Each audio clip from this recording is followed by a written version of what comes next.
Why do you think the CCP wants to interfere in the internal affairs of other countries, of Israel and Hamas, which is not a country?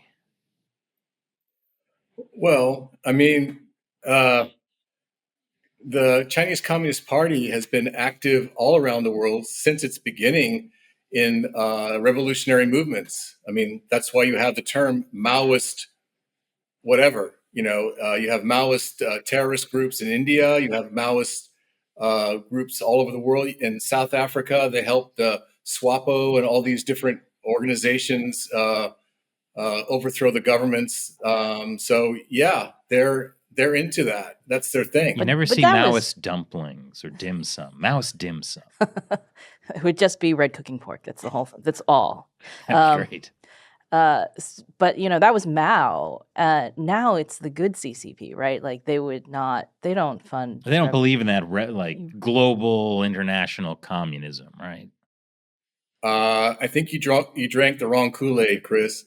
Oh, I was feeling happy for a change. So obviously it was something different.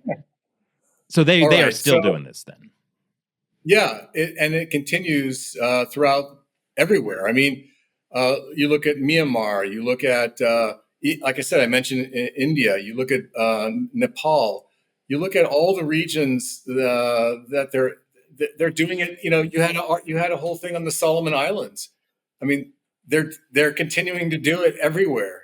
So you shouldn't be surprised, or the audience shouldn't be surprised also, that they're doing it in the Middle East as well.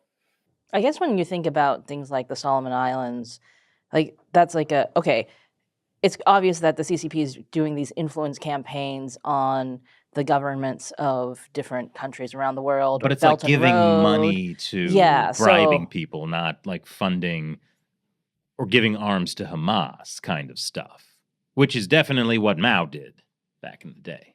Well, not to Hamas, but to other groups. Yeah. But the PLO, Palestinian Liberation Organization, they were in the 1960s.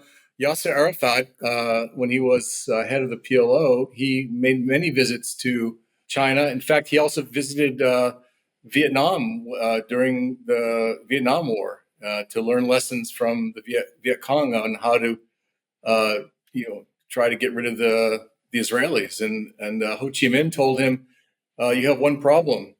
He said, in Vietnam, the French could go back to France. The U.S. could go back to the U.S. In the case of Israel, Ho Chi Minh supposedly said to Yasser Arafat, the Jews don't have any place to go.